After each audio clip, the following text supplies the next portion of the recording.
오늘 같이 나눌 말씀은 로마서 4장 13절에서 16절입니다. 한 절씩 교독하겠습니다. 아브라함이나 그 후손에게 세상의 상속자가 되리라고 하신 언약은 율법으로 말미암은 것이 아니요 오직 믿음의 의로 말미암은 것이니라. 만일 율법에 속한 자들이 상속자이면 믿음은 헛것이 되고 약속은 파기되었느니라. 율법은 진노를 이루게 하나니 율법이 없는 곳에는 범법도 없느니라. 그러므로 상속자가 되는 그것이 은혜에 속하기 위하여 믿음으로 되나니 이는 그 약속을 그 모든 후손에게 굳게 하려 하심이라. 율법에 속한 자에게 뿐 아니라 아브라함의 믿음에 속한 자에게도 그러하니 아브라함은 우리 모든 사람의 조상이라. 아멘. 여러분이 마지막 학교 시험을 보신 때가 언제인지 모르지만 제가 마지막 이 시험을 본 것은 한 40가량 돼서 마지막 학교 시험을 보았습니다. 논문 자격 고시인 종합시험을 보는데 말 그대로 정말 죽는 줄 알았습니다. 하루 8시간씩 이틀을 연달아서 보는데 첫날 가서 8시간 시험을 보고 와서는 얼마나 진이 빠졌는지 그 다음날 아침에 도저히 일어날 수가 없었습니다. 차라리 그냥 공부를 못 마치는 한이 있더라도 이 시험은 내가 절대로 못 본다 하고는 그냥 포기를 했는데 우여곡절 속에 겨우겨우 연장을 받아서 종합시험을 끝냈습니다. 만약 그 전체 과정을 다 다시 하라 그러면 제가 다른 것은 다 다시 할 수 있습니다. 근데 그 시험만큼은 지금 생각해도 도저히 못할 것 같아요. 크든 작든 이 시험이라는 것은 참 어렵고 힘든 것입니다. 근데 예전에 한국에서 학교에 다닐 때에 시험을 보는 날인데 선생님이 그 시험 날짜를 며칠 더 연기해 주실 때가 있습니다. 아이들이 아직도 시험 볼 준비가 안 돼 있다고 선생님께 막 때를 쓰면 하루만, 이틀만 좀 더 시간을 달라고 그렇게 조르면 모든 학생들이 다 준비가 되도록 기다려주는 선생님이 있었습니다. 아마 그럴 때 선생님의 마음은 시험을 보아서 아이들을 낙제시키고 떨어뜨리는 목적이 아니라 어떻게 하든지 아이들에게 좀 더 공부를 할 수 있는 기회를 주고 어떻게 하든지 모든 학생들이 좋은 점수를 얻을 수 있도록 하려는 그런 은혜로운 마음이 있었을 것입니다. 근데 그런 상황이 되었을 때에 선생님이 시험 날짜를 연기시켜 주는 것을 달갑지 않게 생각하는 아이들이 있을 수 있습니다. 그것은 내가 이 시험을 볼 준비가 되었다 하고 생각하는 학생들입니다. 나는 지금처럼 얼마든지 만점을 맞을 수 있다 이렇게 생각하는 사람은 선생님이 남들에게 더 공부할 수 있는 시간을 주고 기회를 주는 것이 불만스러울 수 있습니다. 그렇게 해서 또 나하고 비슷한 성적을 받은 그 아이들을 속으로는 또 얕잡아 볼 수도 있습니다. 원래대로 시험을 봤으면 나하고 비교도 안 될 실력인데 선생님이 그렇게 불쌍히 여겨서 시간을 더 주었으니까 너희가 구제받은 거야. 그렇지만 나는 너희들하고는 달라. 성적은 비슷하지만 그렇지만 원래 나는 너희들하고는 달라 하는 우월감을 가진 학생들이 있을 수 있습니다. 사실은 바울 당시에 그 유대인들의 마음이 이방인 신자들을 향한 유대인 신자들의 마음이 그것과 굉장히 흡사했습니다. 우리는 율법을 잘 지킬 수 있는데 왜 하나님은 율법과 관계없이 믿음으로만 죄인을 의롭다고 하고 구원하시는 것인가 하는 마음이 있었습니다. 만약에 율법을 지킴으로 구원을 얻는다. 그렇게 말씀을 하면 우리같이 거룩하고 경건한 사람들은 충분히 구원받아서 천국에 갈 수 있을 텐데 왜 예수를 믿음으로 구원을 주신다고 해서 저렇게 어중이 떠중이 같은 이방인들까지 그냥 하나님의 백성들이라고 이렇게 교회 안에 몰려와서 같이 이렇게 저들과 함께 교제하면서 신앙생활을 해야 하는가 하면서 은근히 이방인 신자들을 경멸하고 싫어하는 유대인들이 교회 안에도 있었습니다. 사실 그래서 유대인들은 이전에 예수님이 세리와 창녀와 여러 죄인들과 함께 먹고 마시고 교제하는 것을 싫어했습니다. 믿음으로만 구원을 얻는다 그렇게 외치는 바울도 싫었습니다. 그래서 이 정통파 유대인들은 그렇게 바울을 죽이려고 애를 썼습니다. 유대인들은 믿음으로 의롭다 칭하시는 그 하나님의 구원의 방식을 잘 납득할 수가 없었습니다.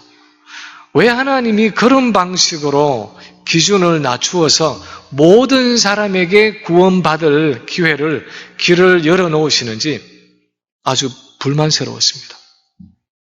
그래서 바울이 오늘 이 본문의 말씀을 써야 했습니다. 바울은 오늘 이 본문에서 왜 하나님이 유대인들이 원하는 율법을 지킴으로가 아니라 예수를 믿음으로만 인류를 구원하시는지 그 구체적인 이유를 지금 이 본문을 통해서 설명을 해주고 있습니다.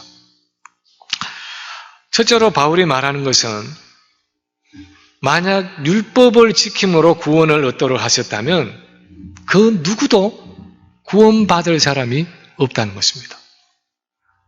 만약에 정말 하나님이 그래 율법을 지키는 사람만 내가 구원할게 그렇게 말씀하시고 구원의 방식으로 확정하셨더라면 그 누구도 구원을 얻을 수 있는 사람이 없다는 것입니다. 13절에 보면 바울이 이렇게 말합니다. 아브라함이나 그 후손에게 세상의 상속자가 되리라고 하신 언약은 율법으로 말미암은 것이 아니요 오직 믿음의 의로 말미암은 것이니라.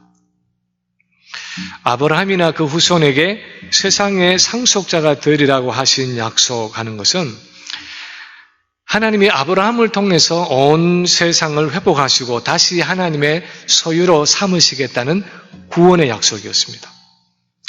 창세기 12장 2절 3절에 보면 하나님이 아브라함을 갈대아 우르에서 불러내셔서 이렇게 말씀하십니다. 내가 너로 큰 민족을 이루고 내게 복을 주어 내 이름을 창대하게 하리니 너는 복이 될지라. 땅의 모든 족속이 너로 말미암아 복을 얻을 것이라. 땅의 모든 족속이 아브라함 너를 통해서 복을 얻게 될 것이다. 그렇게 말씀을 하시고 나서 그 말씀의 의미가 무엇인지 나중에 좀 더 구체적으로 설명을 하십니다. 창세기 17장 5절 6절에 보면 이제 후로는 내 이름을 아브라함이라 하지 아니하고 아브라함이라 하리니 이는 내가 너를 여러 민족의 아버지가 되게 함이니라. 내가 너로 심히 번성하게 하리니 내가 네게서 민족들이 나게 하며 왕들이 내게로부터 나오리라. 이렇게 말씀하셨습니다. 원래 이름인 이 아브람 하는 단어의 의미는 존귀한 아버지 하는 뜻입니다. 근데 하나님께서 새로 주신 아브라함이라는 이름의 의미는 열국의 아버지, a father of many nations 하는 그런 뜻이었습니다. 다시 말하면 하나님께서 아브라함을 통해서 아브라함을 많은 나라와 민족들의 아버지가 되게 하시겠다 하는 그 약속이 아브라함이라는 이름 속에 들어있었습니다. 물론 육체적으로 아브라함은 이삭을 통해서 이스라엘 백성들의 아버지가 되었고 또 이스마엘과 또 다른 아들들을 통해서 여러 아랍 민족들의 조상이 되었습니다. 그런데 여기에서 암시된 하나님의 약속은 아브라함을 유대인을 포함해서 온 세상 가운데 있는 모든 하나님의 백성들의 영적인 조상이 되게 하시겠다 하는 것입니다. 좀 구체적으로 표현을 하면 아브라함을 통해서 이루어지는 이 이스라엘이라는 백성을 통해서, 나라를 통해서 예수 그리스도의 복음이, 거기서 메시아가 나시고 그 메시아인 예수님을 통해서 복음이 온 세상에 퍼지게 하시겠다는 그 구원의 약속이었습니다. 어쨌든 중요한 것은 아브라함과 그의 후손인 이스라엘을 통해서 온 세상에 임하는 이 구원의 축복이 율법으로 말미암은 것이 아니라 오직 예수 그리스도를 믿는 믿음으로 말미암는다 하는 사실입니다.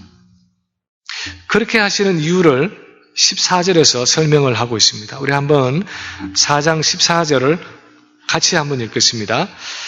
만일 율법에 속한 자들이 상속자이면 믿음은 헛것이 되고 약속은 파기되었느니라. 다시 말하면 만약 율법을 지킴으로 그 구원의 축복을 얻는다면 믿음이 예수를 믿는 이 믿음이라는 것은 아무 쓸모가 없고 하나님의 약속도 파기된 것이나 다름없다는 것입니다. 온 세상을 아브라함을 통해서 구원하시겠다는 그 하나님의 구원의 약속도 사실은 없는 것이나 다름없다는 것입니다. 15절에 이어서 그 이유를 설명합니다. 우리 한번 15절도 같이 읽습니다. 율법은 진노를 이루게 하나니 율법이 없는 곳에는 범법도 없느니라. 바꿔 말하면 율법은 필연적으로 하나님의 진노를 가져올 수밖에 없는데 그 이유는 법이 있는 곳에는 항상 언젠가 그 법을 어기는 범법이 따라올 수밖에 없기 때문이라는 것입니다. 제가 가보진 않았지만 독일에 가면 이 아우토반이라는 하이웨이는 속도 제한이 없다고 합니다. 이 아우토반이라는, 사실은 이 아우토반이 독일어로 아마 하이웨이, 프리웨이 그런 의미인데 그 하이웨이에는 속도 제한이 없다고 합니다.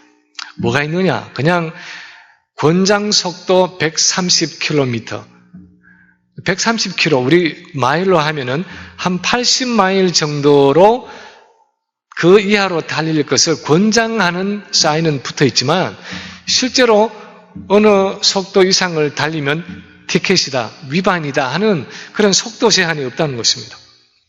그래서 이렇게 속도 제한에 대한 법규가 없는 하이웨이에서는 사실 경찰에게 티켓을 맞을 일이 없습니다. 시속 80마일이 아니라 100마일, 120마일을 달려도 아무런 문제가 없습니다. 왜냐하면 속도를 제한하는 규정 자체가, 법규 자체가 없기 때문입니다. 그런데 만약 정부에서 시속 130km, 80마일 하면서 이 속도를 제한하는 법규를 제정했다고 하면 아무리 사람들이 그것을 알고 법규를 지키려고 애를 쓴다고 해도 언젠가는 누군가는 그 법규를 어기는 날이 오게 마련입니다. 왜냐하면 어떤 사람은 정신이 없어서 그냥 그 스피드 리밋이 있다는 것을 잊어버리고 달리기도 하고, 또 어떤 사람은 그냥 습관이 되어서 그냥 늘 다니던 대로 그렇게 80마일을 초과해서 달릴 수도 있고, 또 어떤 사람들은 빨리 달리는데 스릴을 느끼기 때문에 고의적으로, 의도적으로 속도를 내기도 할 것이기 때문입니다. 법이 있는 곳에는 항상 범법, 이 법을 어기는 것이 있게 마련입니다. 마찬가지의 논리로 만약에 율법을 지킴으로 구원을 얻는다고, 구원의 축복을 얻는다고 약속을 해 놓았다면 사실상 그 하나님의 약속은 없는 것이나 다름없다는 것입니다. 왜냐하면 인간이 아무리 노력해도 언젠가는 하나님의 거룩하신 그 율법을 어길 수밖에 없기 때문입니다.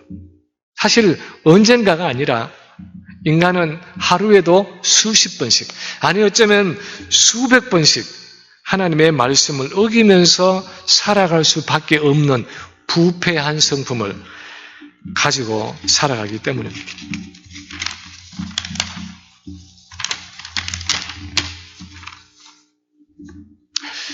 유대인들은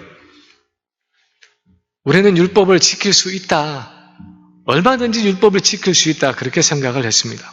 빌립보서 3장에 보면 바울도 바리새인으로서 예수를 믿기 전에 자기가 생각했던 그 자기의 장점, 육신의 모습에 대해서 설명하기를 율법으로는 바리새인이요 열심으로는 교회를 핍박하고 율법의 의로는 흠이 없는 자로라 그렇게 쓰고 있습니다. 유대인들은 율법의 그 영적인 의미를 깨닫지 못하고 외형적으로 율법의 규례 자체를 지키는 것으로 자신은 의롭고 흠이 없다 그렇게 생각을 했습니다. 그런데 원래 하나님이 주신 그 율법의 내면적인 의미로는, 그 율법의 그 풀 미닝으로는 그 누구도 율법을 지켜서 구원을 얻을 자가 없다는 것입니다. 예수님의 그 마태복음의 말씀에 따르면, 산상수훈의 말씀에 따르면 육체적인 살인은 우리가 하지 않고 살아갈 수 있을지 모르지만 다른 사람을 한 번도 미워하지 않고 남에게 한 번도 화를 내지 않고 평생을 살 수 있는 사람은 아무도 없다는 것입니다. 육체적인 간음은 하지 않고 살아갈 수 있을지 모르지만 평생에 한 번도 음욕을 품지 않고 살아가는 일은 불가능하다는 것입니다. 육체적인 도둑질은 하지 않고 살아갈 수 있을지 모르지만 한 번도 남의 소유에 대해서 탐심을 가지지 않고 살아간다는 것은 어렵다는 것입니다.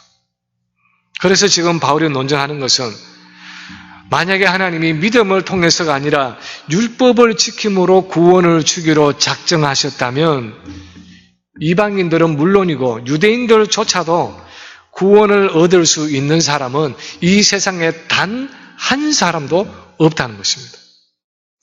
이미 바울은 앞에서 유대인이나 헬라인이나 다 죄 아래 있다고 선포했고 의인은 없나니 하나도 없으며 깨닫는 자도 없고 하나님을 찾는 자도 없고 다 치우쳐서 함께 무익하게 되고 선을 행하는 자는 없나니 하나도 없도다 하고 선언을 했습니다.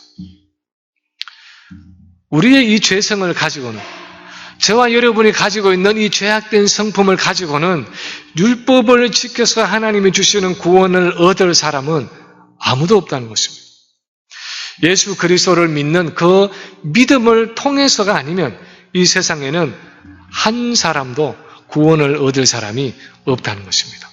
그래서 오직 믿음으로만 구원을 얻게 하신다는 것입니다. 그렇게 하나님의 말씀에 순종하면서 온전한 삶을 살기를 원하면서도 때로는 정말 너무 허망하게 죄를 지으면서 살아갈 때가 있습니다. 그리고 힘들게 다시 일어나서 내가 왜 이 죄를 짓게 되었는가? 어떻게 하나님께서 나와 늘 함께 계시고 내게 모든 필요를 채워주시는 하나님이 어떻게 내가 이 죄를 짓도록 이렇게 허락하셨는가 하는 것을 생각해 볼 때가 있습니다. 왜 하나님이 때로는 우리의 삶에, 때로는 정말 훌륭해 보이는 다른 신앙의 인물들의 삶에 실족함을 허락하시는 것입니까? 우리 힘으로는 절대로 하나님 앞에 의롭게 살아갈 수 없다는 사실을 분명하게 깨우치기 위해서 하나님이 그런 실족함을 허락하실 때가 있습니다. 우리는 내가 영적으로 충만하고 신앙적으로 견고하다고 생각할 때 나도 모르게 내 자신의 힘과 능력으로 얼마든지 하나님이 원하시는 그 거룩하고 의로운 삶을 살아갈 수 있다고 스스로 생각할 때가 있습니다. 그런데 바로 그때 하나님은 우리를 넘어지게 하시고 실패하게 하시고 죄에 빠지는 것을 허용하실 때가 있습니다. 왜 그렇게 하십니까? 나는 얼마든지 할 수 있다는 그 자기의 또는 그 자만감을 버리도록 하기 위해서입니다. 내가 얼마나 죄악되고 부패한 사람인지 내 내면의 그 실상을 뼈저리게 깨닫도록 하기 위해서입니다. 마치 내가 예수 그리스도의 의가 아니라 내 자신의 완전한 어려움 때문에 하나님 앞에 떳떳하게 서서 매일 살아가고 있는 듯한 그 착각에서 깨어나도록 하기 위해서 때로는 하나님이 우리를 죄 가운데 넘어지도록 허용하신다는 것입니다. 그래서 우리는 항상 내 안에는 선한 것이 존재하지 않기 때문에 예수 그리스도를 의지하는 그 믿음으로만 승리할 수 있다 하는 사실을 늘 명심해야 하는 것입니다. 두 번째로 믿음으로 죄인을 의롭다 하시는 이 이신층의 믿음에 대해서 바울이 두 번째로 말하는 것은 하나님은 이 구원의 작업을 통해서 사랑이신 하나님의 성품을 나타내기를 원하신다는 것입니다. 하나님은 우리를 구원하실 때 단순히 우리를 구원하시는 정도로 끝나시는 것이 아니라 그 구원의 과정을 통해서 하나님의 사랑이라는 그분의 성품을 나타내기를 원하신다는 것입니다. 16절에 보면 이렇게 말씀하고 있습니다. 그러므로 상속자가 되는 그것이 은혜에 속하기 위하여 믿음으로 되나니. 은혜 하는 것은 우리가 아는 것처럼 받을 자격이 없는 사람에게 거저 주어지는 선물하는 뜻입니다. 그래서 영원한 구원의 상속자가 되는 그 축복이 진정으로 하나님의 은혜라는 것을 나타내기 위해서는 그것이 율법을 지킴으로가 아니라 믿음을 통해서 주어져야 했다는 것입니다. 하나님의 가장 중요한 성품은 사랑이라는 성품입니다. 아니 어쩌면 사랑은 하나님의 많은 성품들 중에 하나가 아니라 바로 하나님의 총체적인 성품이라 말할 수 있습니다. 요한은 서신서에서 말하기를 God is love. 하나님은 사랑이심이라 그렇게 말하고 있는데 그 말은 하나님은 바로 사랑 그 자체라는 것입니다. 그분의 존재 자체가 바로 사랑이라는 것입니다. 우리는 사랑이라고 하면 여러 가지 종류의 사랑을 생각합니다. 정말 참 내 아이를 위해서 목숨을 버리는 그 모성애로부터 시작을 해서 부성애도 있고요. 또 로미오와 줄리엣처럼 연인을 위해서 목숨을 끊는 그런 연인 간의 사랑도 있습니다. 또 친구를 위해서 목숨을 버리는 친구 간의 사랑도 있습니다. 인류의 이 박애정신이라고 말하는 인류애도 있습니다. 그런데 그 모든 사랑은 다 온전하신 그 하나님의 사랑의 한 파편, 한 조각들이라고 말할 수 있습니다. 그 모든 사랑들의 가장 온전한, 가장 완전한 근원이 바로 사랑이신 하나님 자신이라는 것입니다. 그런 의미에서 하나님은 정말 사랑이라 말할 수 있습니다. 그런데 이 사랑이라는 것의 성격은 그 사랑이 필요한 대상에게 아낌없이 자기를 부어주는 것입니다. 희생적으로 자기를 주어서 상대방의 필요를 채우는 것입니다. 그 대가로 아무것도 받지 않아도 그저 주는 것만으로 그래서 상대방의 필요가 채워지는 그것을 보는 것만으로 내가 기쁨을 누리고 만족하는 것입니다. 성경은 그것을 하나님의 사랑이라 때로는 자비라 또는 긍휼이라 또는 인자하심이라 그렇게 표현을 하고 있습니다. 그런데 우리가 얻는 이 구원의 축복은 바로 이 사랑이라는 보이지 않는 하나님의 성품이 실제로 역사 속에 구체적으로 나타나게 하는 사건이라는 것입니다. 이 구원을 통해서 하나님은 자기 자신의 자비와 긍휼을 인간들에게 구체적으로 나타내기를 원하셨다는 것입니다. 그래서 그 하나님의 사랑이 예수님의 십자가 위에 나타나 있고 또 그 하나님의 사랑이 죄인을 의롭다 하시는 그 칭의의 사건에 나타나 있다는 것입니다.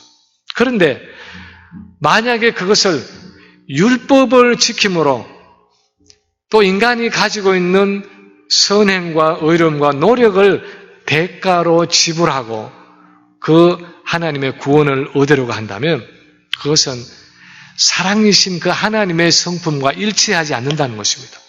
그 하나님의 사랑을 희석시키고 퇴색시키는 일이라는 것입니다. 예를 들어서요, 제가 학교에 다니는 아들이 있는데 아들의 컴퓨터가 고장이 났습니다. 그래서 제가 서프라이즈로 이 아들을 놀라게 해주려고 그렇게 선물로 새 컴퓨터를 사가지고 저녁에 갑자기 들어갔습니다. 그런데 이 박스를 열어보면서 아들이 정중하게 제게 말하기를, 아빠, 이 컴퓨터가 얼마예요? 영수증 어디 있어요? 제가 커서 돈을 벌게 되면 아빠, 이 금액대로 내가 꼭 잊지 않고 갚을게요. 그렇게 말하면 제가 기분이 어떨까요? 야, 그래, 참 너 대단하다, 대견하다, 어떻게 그렇게 기특하냐, 그러면서 제 기분이 좋을까요? 아마도 일반적인 아빠라면 아마 상당히 섭섭할 것 같아요. 그렇지 않을까요?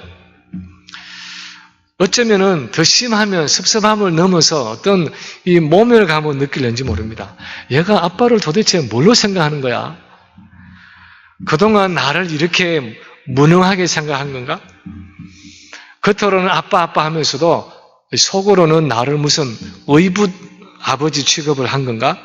하는 그런 씁쓸한 마음을 아마 지우지 못할 것입니다. 왜 대부분의 아빠들이 그런 생각을 하게 됩니까? 이 아들이 아빠의 마음을 몰라주기 때문입니다. 무엇보다도 그냥 아낌없이 아들에게 다 주기를 원하는 그 부모의 사랑을 아들이 몰라주는 그것 자체가 섭섭한 것입니다. 오히려 아빠의 사랑과 또 아빠가 가지고 있는 그 능력을 무시당하는 것 같은 그런 섭섭함이 마음속에 남아있을 수 있는 것입니다. 사랑이신 하나님은 그 성품상 이 구원의 축복을 아무 대가 없이 은혜로 죄인에게 주기를 원하십니다. 율법을 지킴으로가 아니라, 어떤 선행을 통해서가 아니라, 어떤 고행을 통해서가 아니라, 어떤 죄물을 바쳐서가 아니라, 그냥 하나님이 거저 주시는 그 자비와 긍휼임을 알도록 하기 위해서 믿음으로만 우리에게 구원을 주신다는 것입니다. 다른 어떤 조건을 붙이지 않고 그 구원을 받기 위한 빈손에 해당하는 예수를 믿는 믿음으로만 그것을 주신다는 것입니다. 그 어떤 육체도 자기를 자랑하지 않고 처음부터 끝까지 나의 나된 것은 다 하나님의 은혜입니다 하고 고백할 수 있도록 하나님은 예수 그리스도를 믿고 의지하는 그 믿음을 통해서만 우리에게 구원을 주신다는 것입니다. 그리고 사실은 이 방법만이 그 구원의 약속을 모든 사람에게 확실하게 보장해 주는 길이라는 것입니다. 16절 중반에 보면 이는 그 약속을 그 모든 사람에게 굳게 하려 하심이라 그렇게 기록하고 있습니다. 만약에 어떤 선행을 할 수 있는 사람에게만 구원을 준다면 선행을 할 수 없는 사람들은 다 모두 실격해야 할 것입니다. 만약에 어떤 학식이 있는 사람에게만 하나님이 구원을 주신다면 학식 없는 사람들은 다 구원에서 탈락하고 말 것입니다. 만약에 어떤 재산이 있는 사람, 부자들에게만 구원을 주신다면 돈 없고 가난한 사람들은 다 그 구원에서 제외될 것입니다. 만약에 어떤 조건을 붙여서 구원을 주신다면 그 조건에 미달하는 사람은 다 구원을 얻을 수 없을 것입니다. 그러나 하나님은 그분이 은혜로 주시는 그 구원의 축복을 모든 사람에게 가능케 하기 위해서 오직 믿음으로만 구원을 주신다는 것입니다. 오호라 너희 모든 목마른 자들아 물로 나오라. 돈 없는 자도 오라. 너희는 와서 사 먹되 돈 없이 값 없이 와서 포도주와 젖을 사라 하는 이사야서 55장의 말씀처럼 그 하나님의 약속을 붙잡는 사람은 누구든지 그것을 얻을 수 있도록 구원을 주셨다는 것입니다. 요한복음 3장 16절에서 하나님이 세상을 이처럼 사랑하사 독생자를 주셨으니 이는 누구든지 저를 믿는 자마다 멸망치 않고 영생을 얻게 하려 하심이라 하는 말씀처럼 누구든지 하나님이 보내신 그 예수 그리스도를 믿고 의지하기만 하면 영생을 얻을 수 있도록 하셨다는 것입니다. 만약에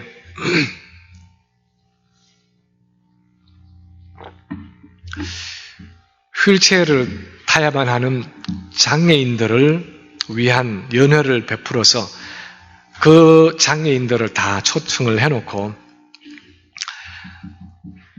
그 장애인 중에서 아무도 올라갈 수 없는 그 2층에다가 연회를 마련해 놓았다고 하면 아무리 값비싼 음식이 거기에 놓여 있고 아무리 좋은 음악과 좋은 내용들 화려한 것들로 갖추어진 연회라 하더라도 사실 아무런 소용이 없는 연회일 것입니다.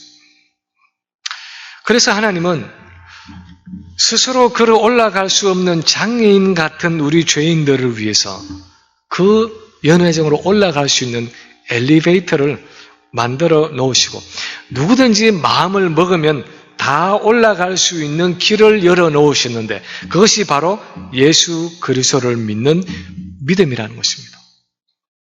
단지 우리 자신은 스스로를 구원할 수 없는 죄인이라는 사실을 진심으로 고백하고 죄인인 우리를 위해서 지신 그 예수님의 십자가 위에 하나님 자신이 우리 인간에게 주시는 구원의 의가 나타나 있다는 것을 마음으로 믿고 받아들이기만 하면 그 구원을 주신다는 것입니다. 마태복음 22장에 보면 어떤 임금이 자기 아들을 위해서 혼인잔치를 베푼 비유가 나타납니다. 처음에 초청받은 사람들은 이런저런 이유를 다 대면서 핑계를 대면서 오지 못한다고 했기 때문에 이 왕이 종들을 보내서 길거리에 사거리에 있는 사람 중에서 누구나 다 초청을 해서 그 잔치의 자리를 채우라고 했습니다. 그래서 길가에 있던 천한 사람들이 다 초대를 받아서 잔치 자리에 참여하게 되었는데 그중 어떤 사람이 왕이 준 예복을 입지 않고 앉아있는 손님이 있었습니다. 그래서 왕이 노해서 이 사람의 손발을 묶어서 바깥으로 내쳤다 하는 것이 그 비유의 내용입니다. 그런데 이 비유에서 우리가 물어봐야 하는 질문은 왜 이 손님들 중에서 다른 사람들은 다 예복을 입고 왕이 준 예복을 입고 앉아있는데 이 한 사람은 예복을 입지 않고 그 자리에 앉아 있었는가 하는 것입니다. 성경학자들은 이 사람은 자기 의를 의지한 사람이라 해석을 합니다. 이만하면 내 옷이 깨끗한데 왜 굳이 왕이 주는 예복을 입어야 돼? 하면서 나는 괜찮다고 왕이 주는 예복이 필요 없다고 거부한 사람이 바로 이 사람입니다. 하나님의 구원은 모든 사람에게 열려 있습니다. 율법 안에 있는 유대인이나 율법 밖에 있는 이방인이나 남자나 여자나 부자나 가난한 사람이나 배운 사람이나 배우지 못한 사람이나 지위가 높은 사람이나 지위가 낮은 사람이나 누구에게든지 구원의 문은 열려 있습니다.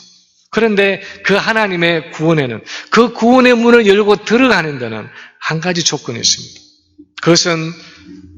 그것이 무엇이든지 간에 내가 보기에는 아무리 자랑할 만한 것이라고 해도 내 자신이 가진 의로는 하나님이 요구하시는 그 거룩하신 율법의 요구에 결코 미치지 못한다는 사실을 인정하는 것입니다. 나는 하나님의 은혜가 아니면 안 된다는 그 분명한 의식을 가지고 나오는 것입니다. 나는 하나님이 주시는 의, 그 예수 그리스도의 의가 아니면 안 된다는 사실을 진심으로 고백하면서 나오는 것입니다. 그것이 바로 하나님이 우리에게 요구하시는 믿음입니다. 이 믿음을 통해서 하나님이 우리를 구원하신다는 것입니다. 이제 말씀을 마칩니다. 최근에 제가 새로 알게 된 영어 찬양이 있는데 그 제목이 Breathe, 호흡해라, 숨을 쉬어라 하는 그런 제목의 찬양입니다. 성령을 통해서 우리 안에 내재하시는 그 예수 그리스도를 항상 호흡해라 하는 내용의 찬양인데 그 가사에 이런 대목이 있습니다. I am desperate for you. I am lost without you. I am desperate for you. I am lost without you. 나는 주님을 향해서 필사적입니다. 나는 주님 없이는 이뤄진 존재입니다. 하는 가사가 그 마지막 부분에 있습니다.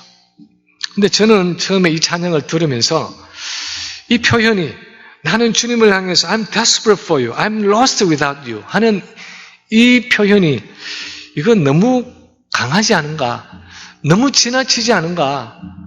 내가 이미 예수님을 내 마음속에 영접했고 그 예수님은 내 안에 계시고 나와 동행하고 계시는데 그렇게까지 나는 주님을 향해 필사적입니다. 주님 없이는 이뤄진 존재입니다 하고 매일 살아가야 하는가? 너무 좀 강하지 않나? 하는 생각이 처음에 있었습니다. 그런데 그 찬양을 듣고 또 들으면서 그것이 얼마나 성경적이고 그것이 얼마나 우리에게 필요한 믿음인가 하면서 이 가사에 진짜 마음으로부터 동의를 하게 되었습니다. 내가 아무리 선해도 율법을 지킴으로는 내 노력과 선함으로는 한순간도 나는 하나님 앞에 설 수 없는 존재라는 것입니다. 한순간도 내 자신의 의로움을 가지고는 하나님 앞에 설 수 없기 때문에 그래서 나는 매 순간순간 마치 매 순간순간 나도 호흡을 해야 살아갈 수 있는 것처럼 매 순간 주님을 절박하게 바라보고 그 주님 안에 거하기 위해서 내가 필사적이라는 말입니다. 그리고 내 안에 영적인 힘의 능력이 오직 하나님께로부터만 주어진다는 것입니다. 나는 그 하나님의 은혜가 없이는 한순간도 존재할 수 없다는 것입니다. 그래서 주님이 없이는 나는 이뤄진 존재에 불과하다는 것입니다. 주님이 계시지 않는다면 나는 영원히 이뤄진 존재라는 것입니다. 심령이 가난한 자는 복이 있나니 애통하는 자는 복이 있나니 의에 줄이고 목마른 자는 복이 있나니 하시던 그 주님의 산상수훈이 사실은 이런 종류의 절박함을 요청하는 말씀이었습니다. 그리고 사실 오늘 본문에서 바울이 유대인들에게 원한 것이 하나님을 향한 이런 종류의 절박함이었습니다. 바라기는 우리 모두가 다 이런 갈급함으로 하나님의 은혜를 붙잡고 항상 예수 그리스도를 의지하는 그 믿음으로만 살아가는 우리 모든 성도들 되시기를 주님의 이름으로 간절히 축원합니다.